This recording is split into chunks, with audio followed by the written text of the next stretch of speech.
All right, Bill, we're going to get started. Mark can join us whenever he gets on. Let the record show it is 5:04, and it is Wednesday, July the 15th, and this is the Community Redevelopment Agency meeting. We will call this meeting to order. Madam Clerk, if I can get you to call the roll, please. Yes, sir. Sorry about that. Gary Patow. Here. Samuel Hall. Sam. Sam's here. Yeah. Unmute. Jeffrey Jones. Here. Francis Pavlovsky. I'm here. And Art Graham. I'm here. Okay. Update from downtown Cape. Mark, are you with us? You're muted. Unmute, Mark. I said I didn't recognize anybody in that other meeting I was in, so at least I see something. I don't know what happened. I clicked on the link, but anyway. Sorry about that for holding you guys up, but I am here. I actually have Sergeant Sharp. He's out of sight here, but he's right here with me as well. As far as with downtown Cape, we're progressing right along. We were able to fill our final position. He's actually in the office next door to me. We're picking our final downtown Cape officer, so we're going to be full for the first time. Hallelujah. Let's all say a prayer. It stays that way. And so we're excited to get Officer Langlois is going to be the newest addition to the downtown Cape unit. So he'll begin pretty much immediately. And with that being said, I have, other than dealing with just the normal stuff that's going on in the downtown Cape area, we're actually doing pretty good, I believe. The first question I have for you is how are the businesses dealing with this? Are we sending the fire marshal in to check for distances, or are you guys sending people in to critique or question the businesses? That's a good question. I actually have Sergeant Sharp's here. I'm going to let him answer it. To answer it, we don't do that. I'm going to let him explain to you how that's working. So yeah, good afternoon. ABT have taken over. They have a new task force they have put together. So they're actually ones doing the spot checks on all the businesses right now. I haven't seen them out there in the last week and a half or so, but prior to that, for the last 2 weekends prior to that, they were actually there for when they actually made the announcement for the bar closings and everything else. So they've been out there doing spot checks. The fire marshal does go out every once in a while and looks at some different things. And if he sees it as a huge issue, which he has not yet, he will make another spot check on there. But as of now, there's been no issues too much besides the whole argument of they should be open or they shouldn't be. But besides that, it's been good. All right. Members, any questions of downtown Cape? I know they're the first thing we have on our agenda, but other than what's before us, do you have any questions? I see no hands. Mr. Mann. Yes, sir. New business.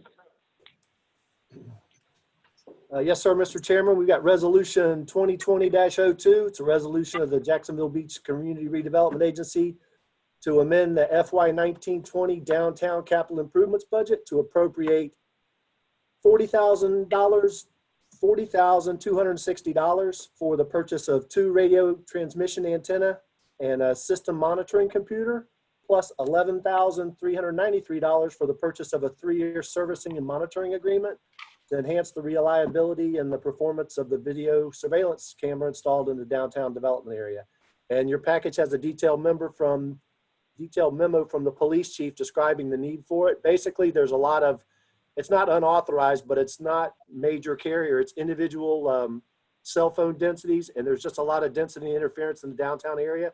These 2 antenna, one will be placed on City Hall. The other one, in the report from Siemens, they mentioned that it was going to go in the area of Pablo Towers, but it's not. That's been revised.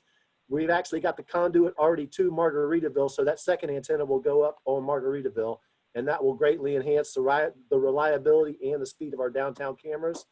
And staff recommends approval of the appropriation, and Mark's here to answer any other questions you might have about it. Francis, you're first. I had a couple of questions. Sergeant Evans, I always mess those up. I feel bad that I do. I noticed that this doesn't mention anything about fiber optics. And when I came and visited with you guys and in past meetings, we've talked about the possibility of switching out the downtown monitoring systems with fiber optics to help with the drop in Wi-Fi.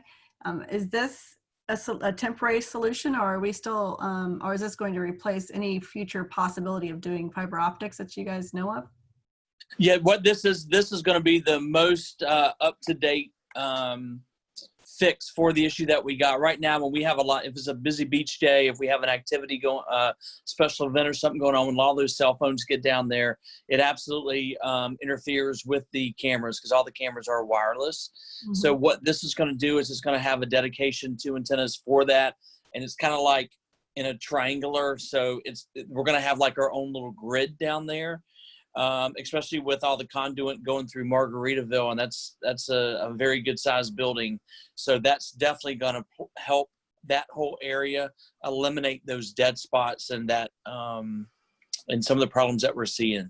So was it discussed with them the possibility, or did they explore the possibility of doing fiber optics instead of this wireless net and compare the difference between the two, which is more reliable, or did that not come up? Yeah, originally they were looking at the fiber optics. I don't know all the specifications as exactly why, but this was for us, for our situation, and what we were looking to do. This is the most dependable, and this is also the most, I don't want to say cost effective, but for what we already had, this is the route that we were recommended to go, and that was through the IT department along with the Siemens group. Okay. I just wanted to make sure, because we have plenty of money in the TIF fund, that we could do a more expensive option if it is better. At least discuss doing a better, more expensive option. But if they're saying that this is just as good or better than that fiber optic discussion we had, then I'm fine. I just wanted to make sure at least it was addressed. Okay, thank you.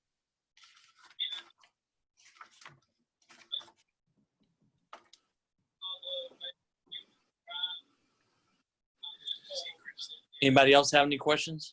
Art's trying to talk. Sorry. Any other board members have any other questions? Yes, Gary. Just have several technical questions, I guess. One is in reference to the proposal, there's no indication as to what the installation schedule is, and I think it would be good if it was defined in some way that installation is going to start on a certain day and completion will be done by a certain date and time. The city is also responsible for providing certain items as it states in the contract. I just want to make sure that those items the city is prepared to accomplish, as well as that the cost is covered as we approve this contract. There is no provision for payment or performance bond in this contract. I don't know if that's something that's typically done by the city. My experience in the past is on most construction projects, I'd have a payment and performance bond requirement. And Bill, I'm assuming that we're at the end of the 30-day valid period of this proposal. It was submitted on June 15th and it had a 30-day time frame, so July 15th is the last day. I'm assuming it would still hold good. And then there were a number of riders that were stated that were attached, but I didn't see any of the riders. I don't know what the riders say. I'm assuming the city is acceptable to all of the provisions of the riders that were, I assume, attached to this contract. Mark, I think that question's for you. Okay, for the part of that I can answer, as far as for the install, our goal, and the install and Siemens and our IT department's aware, our goal is to get this done by the RNC, which is the third week of August. And the reason for that is because obviously with the RNC coming, we're going to have a lot of activity possibly in our area with one, maybe two of our hotels being utilized for delegates are for members that will be attending the RNC. So that was that's the chief's intention, is to get this up and running. So we will have this on the ground ready to go by the RNC. As far as for the riders, I'm not exactly sure what you're referring to. Well, let me interject on that too. And we'll make sure if the riders were not included with this, that they will. Well, I'll speak with the city manager before it goes to city council. The CRA's action on this is simply determining whether or not this is in support of the Cape. It's not, you know, whether or not you're not approving the actual contract. We're approving the expenditure because it is related to Cape support. But I understand your question. I've got made a note to that effect. We'll make sure that when it gets into the council packages, they'll have whatever the riders that are referenced in there. So why do we, I guess I'm a little lost because I thought we were approving the contract. No, sir, you're not. The city council approves the contract. It's normal purchasing. Anything through the CRA goes through normal city purchasing. The CRA is approving it to make, saying that it's found. Sorry, Francis, you nodding your head no? I'm with Gary. I was under the impression that we have the ability to approve this without going through city council, since we're using TIF money that falls underneath our purview. This is not maintenance of that system, though. This is an enhancement to that system, and it is going to city council. This is a recommendation of the CRA. It will be on the next city council agenda. That's why the memo that's included was from the police chief to the city manager. But there's a resolution in here. There's a resolution. Wait. Hold on. Gary, you have the floor. Finish. Well, there's a resolution here that talks about approving an amount of $40,260. So I'm really confused because that's what it looks like we're doing, is we're approving an amount out of the TIF funds. That is correct. But it also has to be approved by city council. Okay, so the CRA approves it and then city council approves it. Yes, sir. It has to go to the CRA first because it's got to be deemed that it's consistent with the downtown redevelopment plan. And as an adjunct of CAPE and the camera system that we have already funded, this is a required enhancement to it. Is that going through the city council because it's not currently in our budget for this year? Yes, sir. Yes, sir. It's just as if it was a new capital project that we had identified but had not funded yet. It comes up, the capital projects come up as they're ready to be funded. And I believe next year, and Ashley Gossett will be at our next CRA meeting. We can talk a little bit about, there's been a shift from doing the capital projects incrementally as the exact dollar amount was identified, as in this case, as compared with doing an engineered estimate at the beginning of the year and then coming back and modifying it with a budget amendment as that final dollar is refined. And I think you'll find out from when we talk to Ashley at the next meeting that there's just been a shift. So I think going forward, we're going to try to do an actual estimate of the dollar value of the capital improvement and include it in the initial year budget to the extent we can, that we know about the project. If we have to do that and amend our budget, say for next year, we have to always go back to city council every time we amend that budget? Yes, sir. But that's what, and again, I don't want to speak for Ashley because Ashley she can bore down a little more detail with you. I believe the intent is going forward next year, to the extent that we've got the capital project costs identified, we're going to put them in the initial budget. And again, I want Ashley to verify that. I didn't know we were going to get in that tonight. I would have had it available for this meeting. Gary, you still have the floor. Does that answer your questions? I think I'm there. I mean, I'm still understanding that we're approving a dollar amount for the installation of this additional equipment that's needed in the downtown area for the surveillance cameras. Yes, you are. Okay. And it also requires council approval. Okay, well, I'm fine with that. And, you know, again, my questions were related to the contract and the provisions of the contract. And I'm not sure how the city normally goes about its agreements, but the payment performance bond, the riders, and also whether or not we've got everything covered as it relates to the owner provided items or the exclusion items that are in the contract, that we've got that covered. Well, that's one thing. The police chief did not, on the dollar amount of the equipment, the $36,600, he did not include any contingency, and I did add a 10% contingency to that amount. So when you look at the memo to the city manager from the police chief, That will be revised to reflect on the recommendation line. It will be increased to $51,653, reflective of the fact that we've got the additional $3,600 for any additional equipment or patching at City Hall. The Margaritaville project, there shouldn't be any cost overruns because the building's under construction, the conduit's already run. Whereas City Hall, there may be a little cosmetic work or unanticipated conduit that we need because we're going into an existing facility. But I think the 10%, and I talked with the police chief, we thought the 10% contingency should cover anything that we may not have anticipated for the City Hall installation.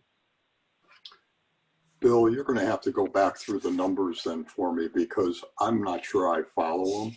Because when you look at the resolution that was put out there to us, Resolution 2020-02, it talks about the agency is, the amended appropriate amount of $40,260, which is the $36,600 quoted price plus a 10% contingency. Right. For the purchase of 2 antennas and a system monitoring plus $11,393 for a 3-year service agreement. That's what the resolution says, but if you look at the letter from the police chief, it talks about $47,000. So I'm not sure where what the numbers really are here. I'm lost. The difference is purely in the 10% contingency that I applied to the $36,000 amount, which is for the equipment purchase. That together that's the difference between the $47,993 and the $51,653. It's the $3,660 contingency on the equipment. That's the difference in the prices. And the police chief's memo to the city manager has already been revised. It was revised after the packages went out, so I didn't have the chance to put it in your packages. When you pull up the city council agenda online for the July 20th city council meeting, when it's posted, those numbers will jive with the memo and the resolution that's been presented to the CRA today. So $40,260 is the amount for the equipment, and then $11,393 is the amount for the service agreement. Yes, sir. It's a 3 year. Yes, sir. It's a 3-year service agreement. Okay. And again, the police chief this was done in a rather rapid fashion in anticipation of the RNC coming out, it hadn't been originally planned to be on this agenda. So we had to scramble to get it on it. And that's why the police chief, I'm playing catch up with his memo, but they will jive by the time it gets to city council. In fact, they've already got it upstairs. Again, I just did not have the opportunity to give it to the CRA because the packages were out and the agenda was already posted. Just wanted to make sure I understood the numbers. Thank you. That's fine. No, it's a good question. Francis? Okay. Broken record. It is my assumption and understanding that with our city attorney and the attorney we hired, and maybe even Jim can chime in on it, that we have certain things we can do without going to city council. If we made our budget last year so small for these, whatever you called them, projects, you called them, I forgot what you called them, but I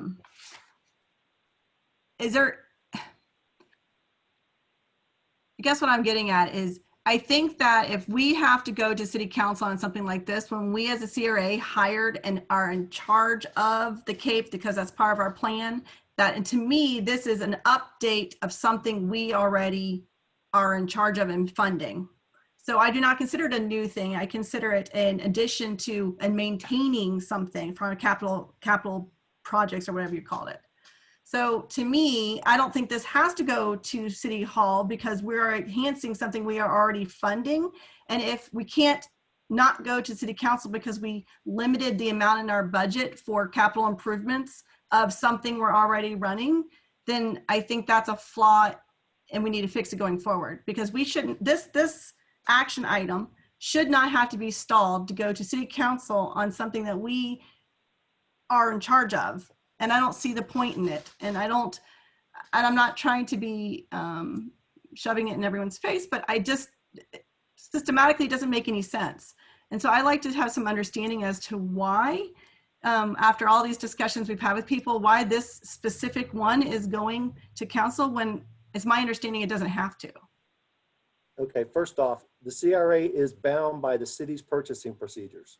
right? And the purchasing Number procedures 25. are, Anything over $25,000 has to go through that appropriation through city council. This was an unanticipated expense related to the camera system that we paid for several years ago. right, so I'm pausing on that. Is my understanding that as long as we follow their same procedures, we can do it without going to them? That's not my My- understanding. That's a discussion my we can have with Ashley. And I think we need to have it because Okay. it's my understanding that we can approve things inside of our purview as long as we follow the city's parameters and processes. If their process is anything over 25,000 must get approved again, then we should be able to do the same process within our group and get it done without having to go to city council. That's my understanding of the reading of the legislation and my understanding from the attorneys. And that's why I shook my head no earlier, because why have us do all this work for the city council to ask all the same exact questions and it'd be delayed to get them the money? Because if we had it done this way, we could have said yes and the money could be them tomorrow. Understand. I need the CFO's input to fully answer that question. I would love for them to provide me on this specific instance and this specific example why we're doing it this way, because it's my understanding that it's not. Okay, I'll bring that up. Ashley will be prepared to have that discussion with us at the I really appreciate it. Thank you, Bill. the July 27th CRA meeting. I appreciate it. Francis, I agree with you. I think you're 100% right. And my understanding was because when we did last year's budget, the budget we're currently on, we did not make those provisions. And so now we are dealing with it the way we have been dealing with it. Going forward, we need to do something different. And so I'm glad you brought that up. And Bill, we need to make sure whoever it is at our next meeting so we can talk specifics. So we don't have to do this each and every time. That the budget, and I don't know if you have to line item and secure the budget down this tight, and you can't just say blanket items sort of thing, anything dealing with the downtown Cape, anything dealing with such and such, and just as long as we have the funds available. But I think that's more, like you said, for the CFO to speak to. No, and I think you're going to find out, and the devil's in the detail. There, even if we had this predetermined as a budget item, there's still during the year going to be unanticipated expenditures. And my instruction has been, and my understanding of it is, it has to follow the city's purchasing procedures, not just a similar fashion that the CRA can do, but we have to follow the city's purchasing procedures. But Ashley will be able to shed some light on it. And remember, part of the reason that the CFO is coming to the next meeting is to talk to you about the downtown and how we don't have the problem in the downtown that we have in the south end right now about revenues coming in versus programmed expenditures. Because remember, y'all asked at the last meeting that we had that as a topic of discussion at the July 27th meeting, and we will. Well, just make sure they're prepared to talk specifically about this one, because this is a case It's a that, good example. We can use this as an example. It's a great way to do it. I agree. okay, Francis, you still have the floor. Is that it? I'm just being a broken record. Thank you, Art. Any other board members have any questions, comments, or concerns about the resolution 2020-02? If nobody else, I'll entertain a motion. Well, I am prepared to make a motion to accept Article Solution 2020-02. I will second it. It's been moved and second to resolution 2020-02. Madam Clerk, if I can get you to call the roll, please. Gary Paytow, Yes. Samuel Hall, Yes. Jeffrey Jones, Yes. Francis Pawlowski, Yes. and Art Graham. Yes, by your action, you've approved resolution 2020-02. Mark, thank you very much. Oh, we still got you for downtown delivery. You and Officer Sharp, so don't go anywhere. Okay, we're here. All right, Mr. Mann, where are we? Yes, sir. Sorry, I had to take my jacket off. The AC's getting kind of wonky in this building. The second thing is the item of discussion. Let me get my notes. You will see in your agenda package that I delivered that we did, I came up with a brief flyer explaining the intent of our downtown parking regulations. I attached to that flyer a copy of the proposed resolution, the proposed regs as they exist right now.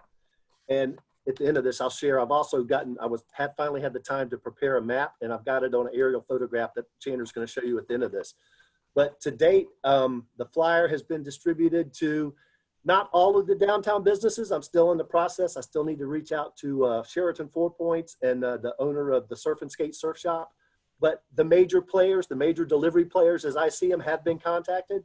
And that includes Salt Ocean Grill, Surfer, Shim Sham, Hop Tinger, Habibi's, Mangoes, the Wreck Tiki Bar, the Tavern, Beachside Swimwear, and the Ritz and Bricks. So those establishments all have it. And what we did is I reached out to the businesses, and they in turn reached out to their suppliers and whoever their companies that they deal with.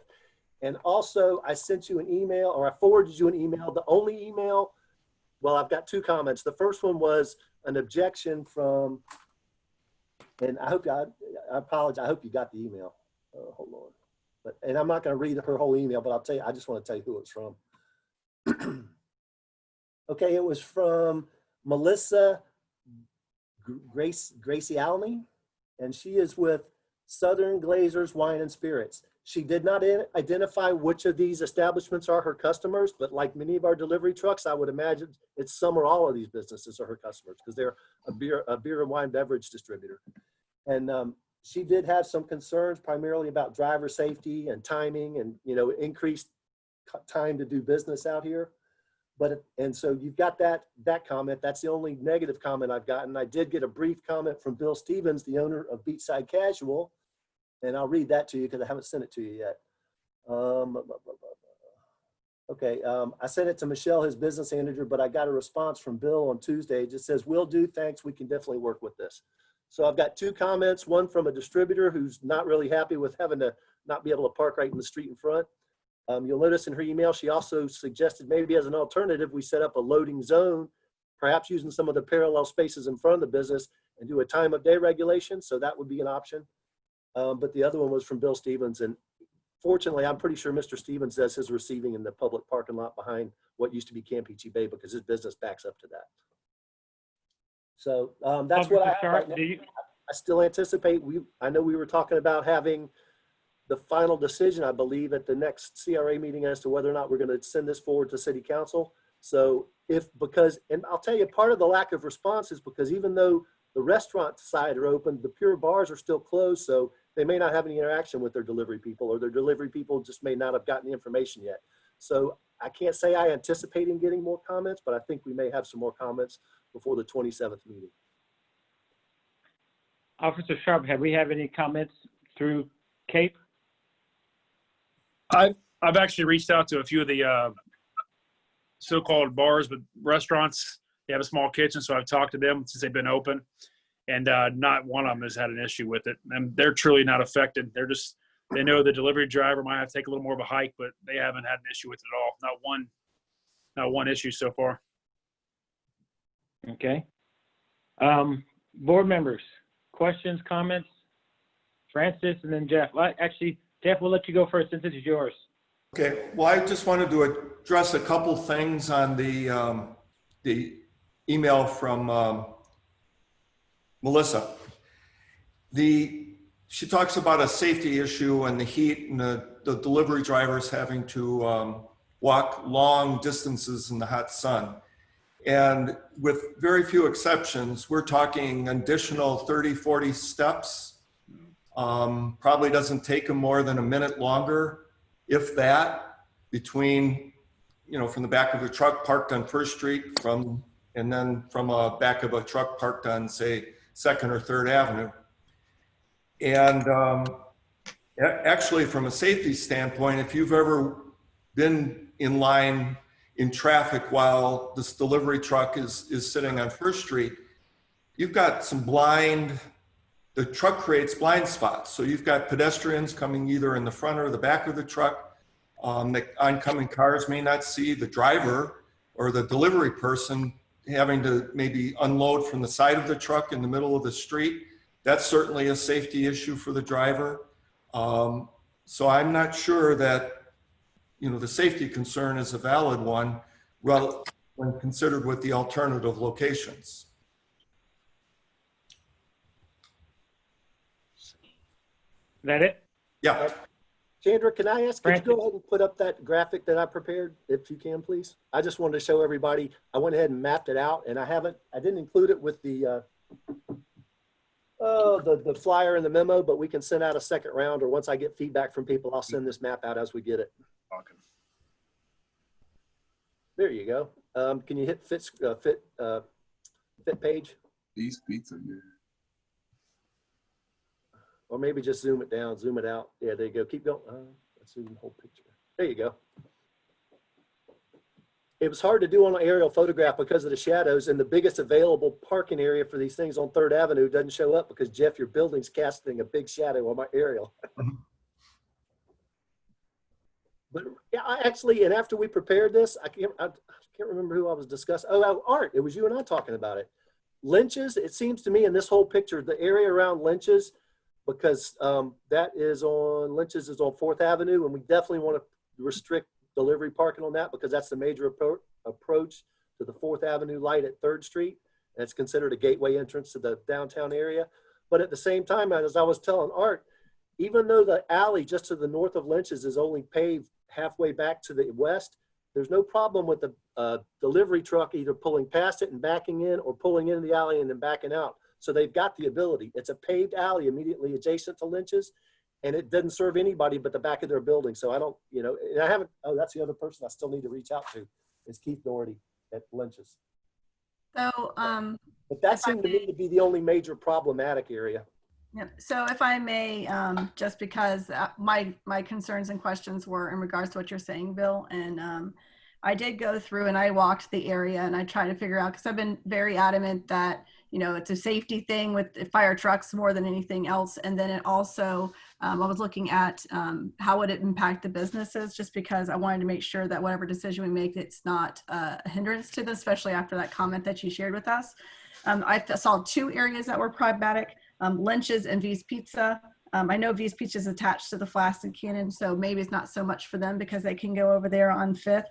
But Lynch's, I think, is going to have struggles with it. So I was going to see if we as a group wanted to discuss the idea of turning that alleyway into a kind of deliver zone, or if we wanted to maybe propose something to create a deliver zone across the street, because that area does have, it's going to be 2 to 3 blocks depending on where they park, and that's Lynch's and V's Pizza. And then the other place I noticed there's a problem, and then the reason that they came up was the end zone where Hoptinger, Shib Sham, Ocean Grill, the First Tavern, and the Rec. That grouping right there, we have blocked the end of, I believe that's 3rd Street. They at maximum have a 2-block walk. I don't really see it as being a huge issue, but I was wondering if it's something we wanted to discuss as far as just making a designated parking area for truckers there as well. Only 1 space, but it would have to be part of the big plan that we go forward with. Those are the 2 areas that stuck out as sore thumbs to me, because I couldn't really quite fit the Rec and the what's the other one on the other front side? Is it First Street Tavern? They're on the beach side. I think they're on the beach side, so they already have a block walk. And then if we also extend them out to the other street and around the corner, because they're right on the edge, it might that might be the only, those are the only companies that I kind of wonder if we should consider maybe looking at some kind of parking solution for trucks on like one side road, or if we even turn that, when Jeff's pictures that end cap of the road is all marked up with tires, they're parking in weird angles. Maybe it's something that we consider repaving that area and just having a designated parking spot, and then the rest of it being part of the boardwalk, extending the boardwalk out to the area or something like that. It's just something I wanted to bring up, because when I walked it, Lynch's is definitely going to be affected unless we can open up that alleyway. And then this group of places is going to have about 2 blocks to walk. Yeah, Jeff? Jeff? Yeah, a couple observations and on both of those locations. First of all, I don't know if you recall at one of the earlier meetings, I had mentioned that I had spoken to a delivery driver who was making a delivery, and he was not able to park on First Street because there was already a a truck there. So he had parked right in front of the dumpster in the public parking lot across from our building on 3rd Avenue. And he was making a delivery to Salt. And the delivery to Salt goes through that little, there's a little hallway almost halfway down the block. And he was actually parked on 3rd Avenue making that delivery. I paced off the additional steps that he would have had to take from where he was versus if he had parked where that other truck was, and it was less than 20 or 30 steps. So I think the tavern has a similar situation where in the rec, where the deliveries aren't coming off the boardwalk, they're coming in through a door that's halfway down the block. So it really shouldn't impact them. If it's a longer walk, it's a matter of a few steps. Now, I just want to make sure that we addressed it, and because those were the only 2 spots that I saw that could be an issue, and I don't really necessarily think 2 blocks is an issue. So I'm fine with it. I just didn't know if it's something we wanted to explore since we got that that feedback from the wine and spirits person. And maybe we want to consider proposing that end cap becoming part of the boardwalk with some extra seating and like a chill space, and then incorporate some kind of parking for a truck there, because clearly those pictures you provided us originally, Jeff, which I absolutely appreciated, showed how those delivery trucks are ruining that area. And not only that, it's unsafe. So I am in agreement with you that a few extra steps isn't a problem. I just wanted to know as a board if we wanted to consider making something else in that end cap. Right. It's a big delivery truck, I think, would have a real problem using that end zone. The smaller ones, probably could. But Mr. Sharp? On the Yeah, lynch, the lynch. Can I say something about that real quick with the delivery drivers? Yeah. Sorry to cut you off. Hey, if we're talking about safety and moving a vehicle just because it's parked and it's stagnant and it's not moving, we're trying to go around it and there's blind spots, that's definitely true. But if you're talking about a vehicle trying to pull in and back in and pull out, back in and pull out, which they're going to have to do several times, if you're talking about an end zone or even the alleyway, that's just as much. You're talking about a moving vehicle at that part. That's just as dangerous as having a stagnant vehicle not moving and having blind spots. I think that's even with vehicle traffic, bicycle traffic, there's a lot more blind spots when you're trying to move somebody, especially if there's no backup cameras. That's a really good point. Thank you. Okay, and the other comment was on the lynches. That is probably the one location that's most affected for their delivery people. But, I drive down during the delivery times a lot just to see what's going on. And there is a couple trucks that have been using 5th Avenue for V's Pizza. And the way they locate, for them to, if this was going to be for a Lynch's delivery, again, we're talking not 2 blocks, we're talking an additional maybe half a block or 3/4 of a block for that delivery person. So these aren't huge distances, and you could probably cover that space pushing a cart in less than a minute or 2. Chandra, can I get you to put all the people back on the screen?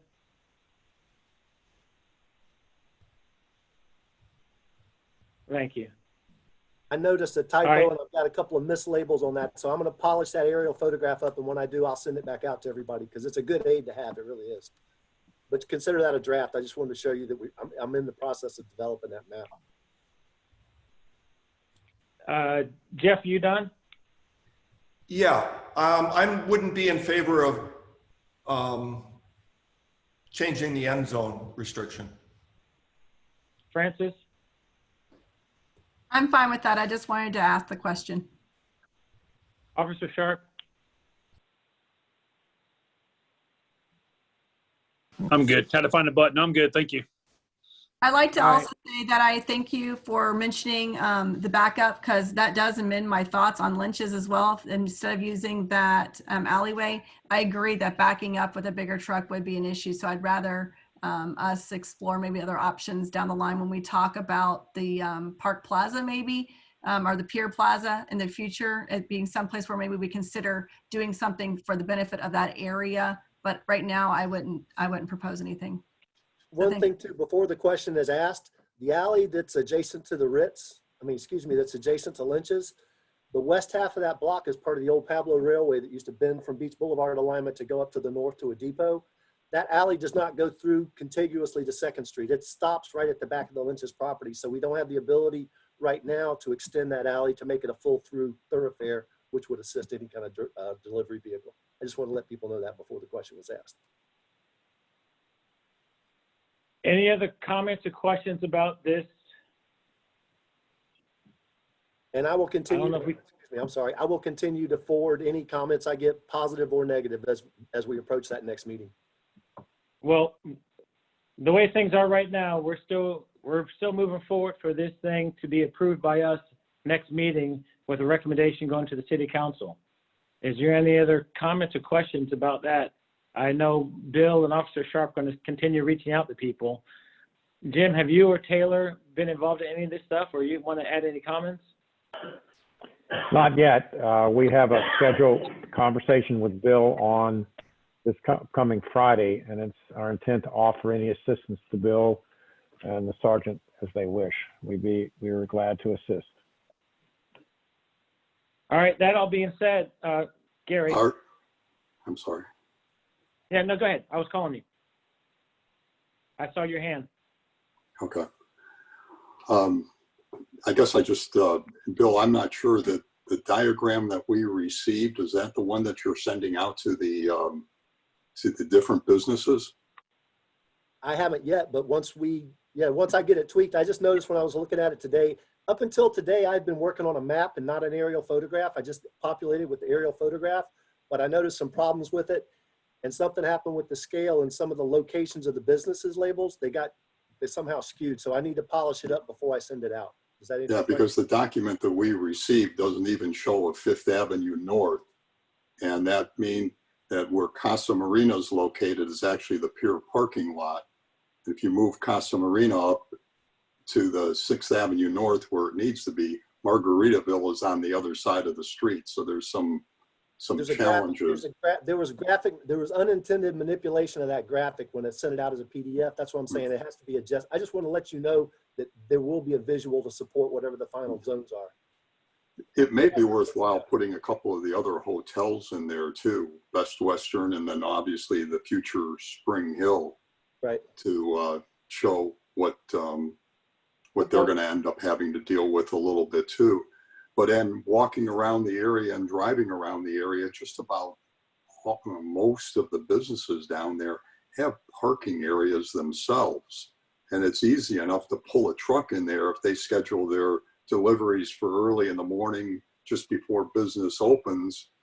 You know, these delivery trucks can park in the lots for those businesses. And if not, one other option is to use some of the public lots that we have. There's, I think it's called the Ritz lot, which is a possibility. If Lynch's has a big concern about it, for them to be able to, someone to park in the public lot there and then make their deliveries to Lynch's. The same thing, you know, you've got the Cape parking lot that could be used, and from there easily deliveries made to a number of different businesses, but just some other thoughts. That's all I have. Anybody else, any comments, questions, concerns? I have one. Sam? Yes, aside from the graphics where we see the restricted areas, what about the times of delivery? Didn't we put something in there about specific times for? No. We discussed it, but it didn't make the cut. Oh, yeah, okay. Any other comments, questions, concerns? All right. Bill, I guess continue what you're doing, and we'll take, this will definitely be on our next agenda, and if there's anybody that wants to speak with us, make sure they're invited to participate via Zoom, or if they can give us an email or a letter or what have you, we'll take it up next meeting. Yes, sir. All right. Do we have, Bill, do we have anybody on the phone, courtesy of Florida visitors? No, sir. The 850. Chandra, who was that? That's me. Oh, that's you. That's me. Oh, that's your, okay. That's your audio. No, sir. All right. Francis, you said you had 2 or 3 things to bring up. I just have 3 things I'd like to ask the group to see if we should put this on our next meeting agenda. I know we have quite a bit on our schedule already, but I really think it's important that we discuss if we do it or not sooner than later. One has to do with our South End budget. I feel like we have talked about our action list and the things that could be put money toward, but we haven't discussed what's priority to us and what's going to go forward. And our budget season's coming to a very quick end. And also want to make sure that we put enough contingencies on all those items that we don't have to go to council if need be. So I would like us to have budget some time or a workshop, or I'd like to know other people's opinion so we can address what it is we're going to address as priority and get something done in those areas like 1 and 2. I'm open to anyone else discussing, letting me know if they would like to put that on there. So that's 1.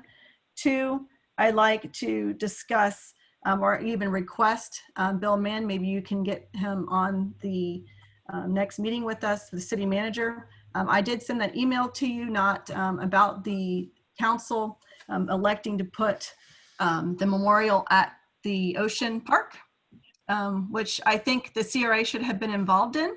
I also know that it was brought up multiple times when we talked about the South End area, about usage and proposals of our lot and their lot to make a memorial park. We never got to it because of COVID.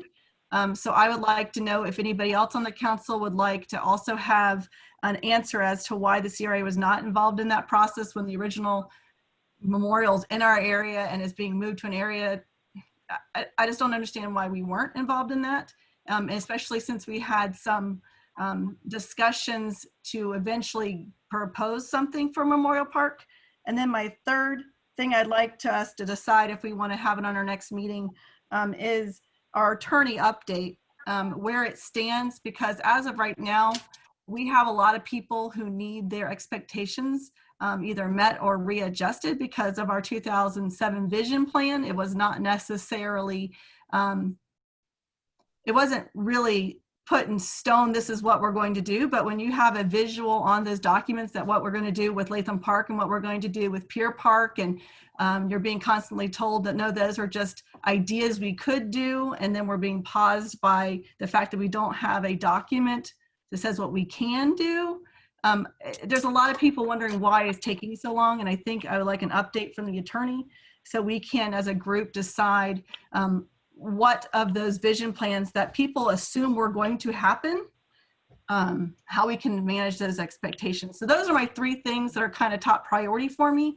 And I know we may not be able to address all 3, but I'd like them to at least be put on the schedule in short order, especially since all 3 are related to budgets and October is right around the corner.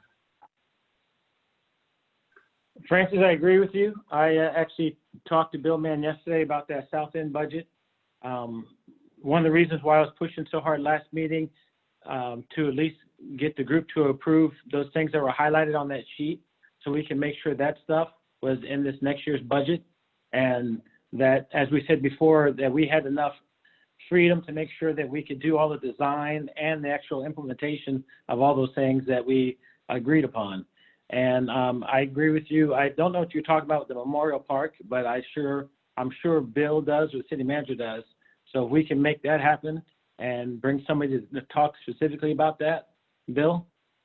Yes, sir. I will Okay. definitely reach out to the city manager. I was actually kind of taken aback a bit by the whole decision process to move the Veterans Memorial. The Dick Site Art Master Plan does call for that corner to, if the memorial was to be removed, that be a focal art point, which makes a lot of sense. It's a vehicular entryway to the downtown. But again, I'll have to get the city manager's input on that, and I'll invite him to the next meeting. I'm sure he'd be happy to attend.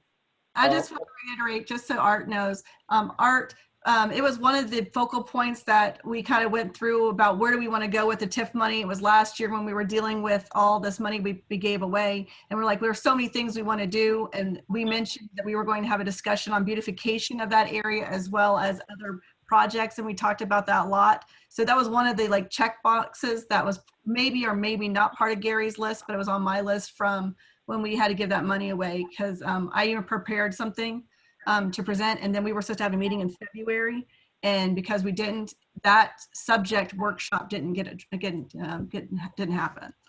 So that's where that comes. Is this that memorial that's back behind Sneakers? Yes. sir. Yes, sir. And Yes. And the talk was, Walgreens, Sneakers, and that roundabout.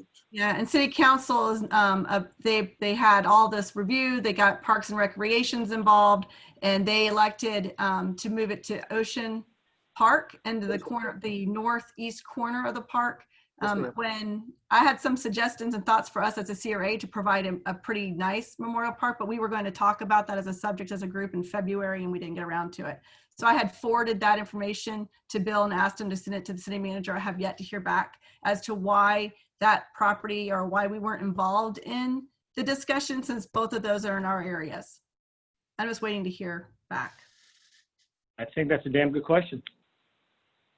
All right, and Mr. Mann, the attorney update, is he getting back to you from time to time on where they are with that?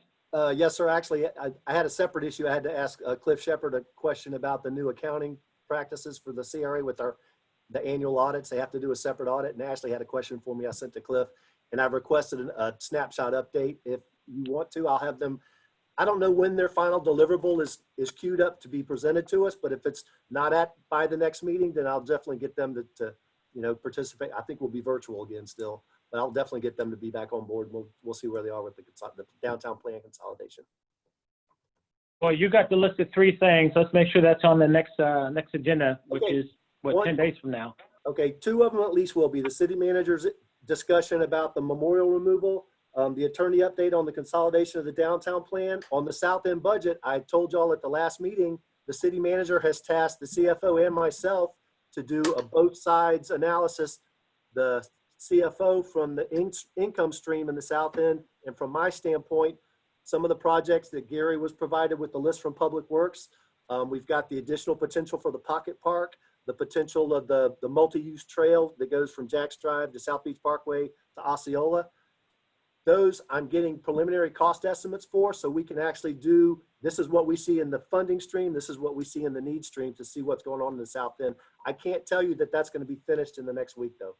So Well, we'll do it, and you it's on the radar. So if we can say that one for maybe not next, but a immediate future meeting on that funding, that's fine. I just don't think I can't guarantee I'm going to be able to get that for the next meeting. you don't need to have it concluded. We just need to make sure that we're talking about it because, Okay, as sure. Francis says, normally this stuff hits us. Normally this stuff hits us, and we have like 1 meeting to look at it, make a decision, and move on. So we, as we're building this thing, we want to be involved with it. Okay. I have my orders, sir. Okay, just to let you guys know, both Taylor and Jim are officially on board, signed, sealed, and delivered. Did you guys have any comments? I see both Gary and Jeff are raising their hands, but Jim or Taylor, do you guys have any comments? I'm going to speak real quickly because I'm always interested in hearing what Gary and Jeff has. Each of you will be hearing from us tomorrow, the next day, to schedule some times for us to have direct one-on-one conversations. We have just about completed the task outline of things that we want to get done in the next couple of weeks and 30 days. And I look forward to talking to each one of you. And as I said, we have a call set with Bill for this Friday to talk about issues as it relates to some of the other items on the scope. So looking forward to talking to you and working with you. Thank you. Taylor, anything? Nothing to add to that. We look forward to speaking with you all one-on-one. Sounds good. Jeff? Yeah, I have just a question for Bill. Was there any follow-up on the Spring Hill Suites construction fence, moving it back from the sidewalk while they're on project hold? Well, to a point, it has been moved back at least a foot without the major relocation of it, so there's a little bit more room. I'm waiting to hear on them on their construction funding, but if it turns out to be a longer term delay, we are going to request that they pull it back and reopen the sidewalk until such time as they get their project, underway. That being said, they have already paid to lease their construction use area, and it does include that, so it may be a factor of taking that out. So it's just something I have to address with them. I'm in discussion with the developer for that project, but as I told y'all, one of the last meetings when we had a project status update, they're still on hold for their construction funding. And my last conversations with that developer have been on the contingencies. How long is the development plan good for? How long is my building permit good for? So I don't know if he's got a level of comfort from his financer. If he does not, that begs more to just taking the fence entirely back to the private property line. Because what they're using for the fence posts basically look like they're portable, that you could just Yeah, they lift them up and move them back. Yes, sir, they are. They are. So it wouldn't be a major effort to push it back across the sidewalk. Well, once construction's underway, that's part of their laydown area, so they Right, will. I understand that. Yeah. But we're in the summer season with lots of pedestrian traffic, and they're having to go out into the street instead of the sidewalk, and it's somewhat of an eyesore. Right. No, I get it. Can I just say something in regards to fences real quick? I know I'm skipping Gary. Gary, is that okay if it's because it's directly related to fence? If not, just tell me no and I'll wait. It's up to the chairman.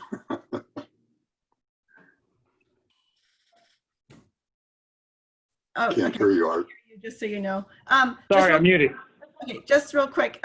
So was it last meeting that Gary Marsh asked us if we were going to consider our fencing downtown and making it more beautiful versus it being a crazy mess downtown, especially with this convention possibly coming down and it being summer break?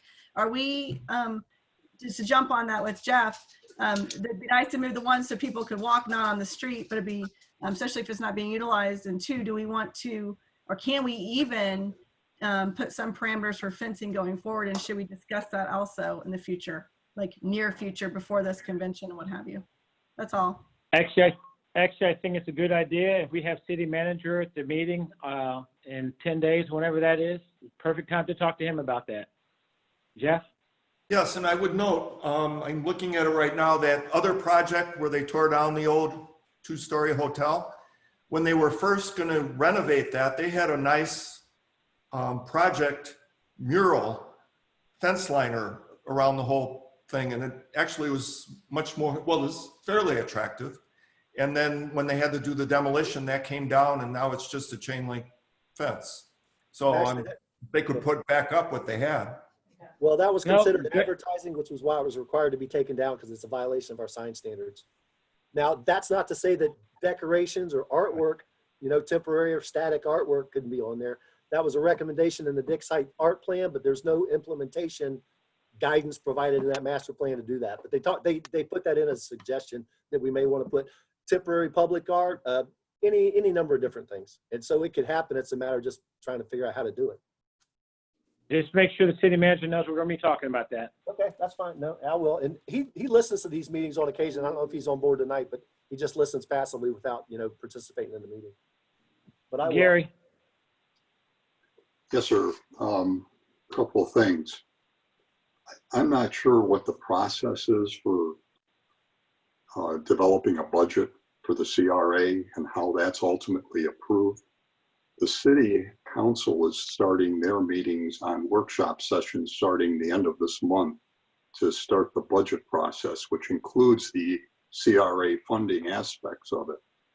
And if they're already starting that and we haven't even discussed it, I guess I'm a little lost as to how that can happen.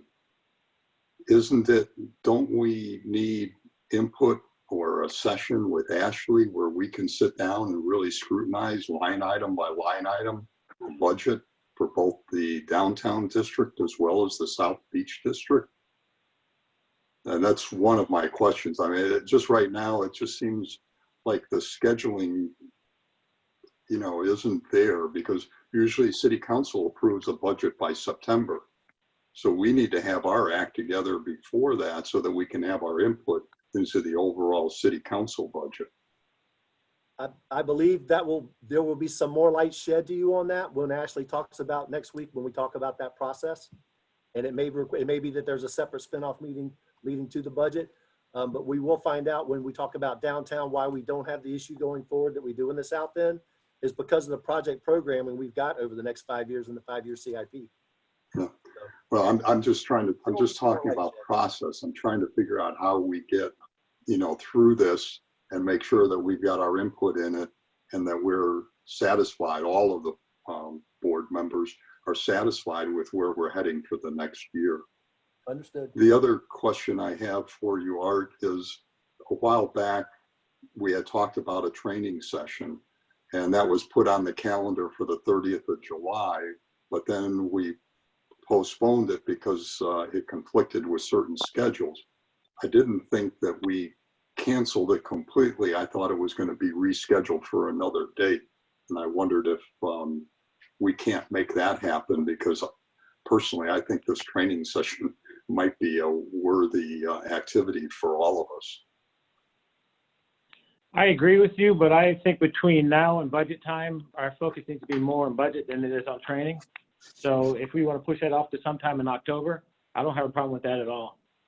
Yeah, I just wanted to make sure it didn't get lost. I got the impression, I don't know whether it was the city attorney who sent an email message and it made it sound like we were canceling it completely and not going to reschedule it. I just wanted to make sure we got it on the schedule. I don't think that's a done issue. I think that's something we can still do. I just think it's not one of the top priorities right now. I think of the things we've done the last year, we need to stay more in the budget process. And I think the first point you made, as far as where city council is in their budget process and we are in our budget process, it doesn't really line up, and we need to make sure we stay on top of that. I'm going to take the initiative through Bill, and I'm going to try to send to you everybody in the on the CRA. I developed a spreadsheet, and I've still got a lot of work to do on it, but a spreadsheet that shows all of the action items that we need to address in some way. They come out of meeting minutes, they come out of the annual budgets, a lot of different places. And there's not one easy place to get the information. And this might be an easy tool for everybody to kind of track, and can be used also to develop an agenda on a monthly basis. As we look at each of the items, I kind of broke it down into the downtown district, the South Beach, and then also a general category items that would probably cover both categories or both districts.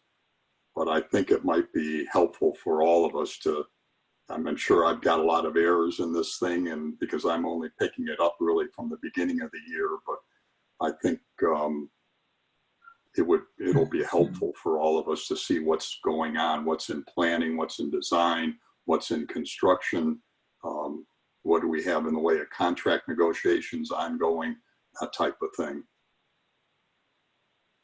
Well, actually, if you would, before you send that out to the rest of the board members, would you share that with both Jim and Taylor and walk them through where you are, so you guys can all three brainstorm, because there's no sunshine issues dealing with them. So if you can walk them through your thought process and what you have, and then meet with Bill on that stuff. And so Bill can come through the pluses and minuses. And then so when you bring it to us, it's not a brainstorming session. It's actually been vetted once or twice. No, that'd be fine. I mean, again, it's just got my input in it right now, and it really needs a lot of other input, because some of the things I'm guessing at, I don't have exact information. So it'd be helpful to get the input and to, make this a really worthwhile tool for everybody to use as we move forward. No, it sounds like a great idea. And I saw both Jim and Taylor nodding their heads. I'm sure they're going to be reaching out to you. And so for you guys to go through that stuff and then schedule a meeting with Bill, and then eventually we'll bring it back around to the group as a whole. I think it's a great idea.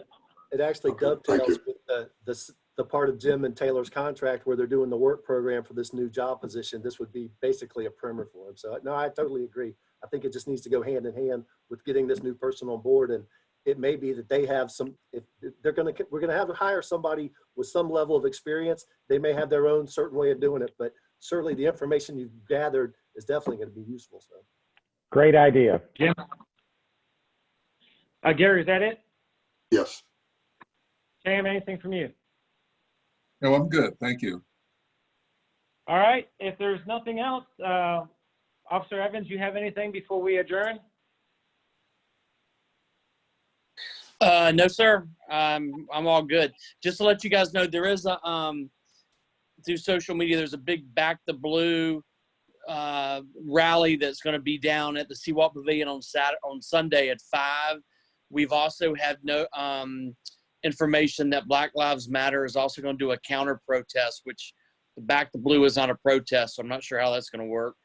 But just so you guys know, for that area, I do have multiple officers from Atlantic Beach, Neptune Beach, as well as a double shift with us, all of our downtown Cape officers. So we will be, they may not see all the officers, but we will be there just in case something does happen. But that will be going on this Sunday. It's a non-permitted event. It's all throughout social media. So we'll see how that goes. Wish us luck. And what's the time for that? It starts at 5 o'clock, and it's through the FOP from Jacksonville, but it's been shared. Bill has been all over social media, and we've had a ton of phone calls and people mailing us flags and stuff for our rally. It's not Jacksonville beaches. Please understand that. We didn't know about it until after it was already set up. It's from Blue Lives Matter, the local chapter. So, but we are going to have all of the, we've got a QRF, which is a quick response force. We're going to have 2 cars of our own. Atlantic Beach is sending one, and Neptune Beach is sending one as well.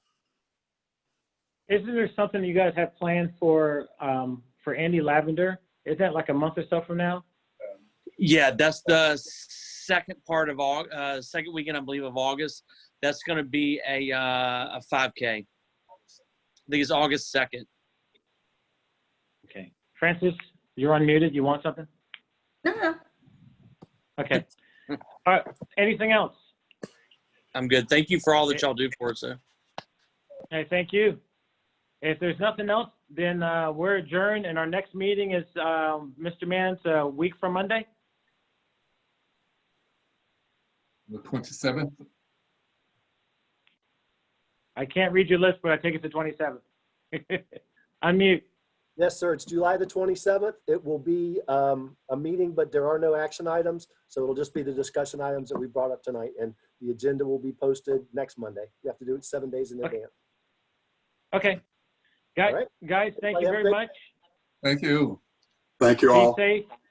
Gary, care. make sure you reach out to Taylor and Jim. You guys all talk. Okay, we will. Thank you. We're adjourned. Okay. Good evening.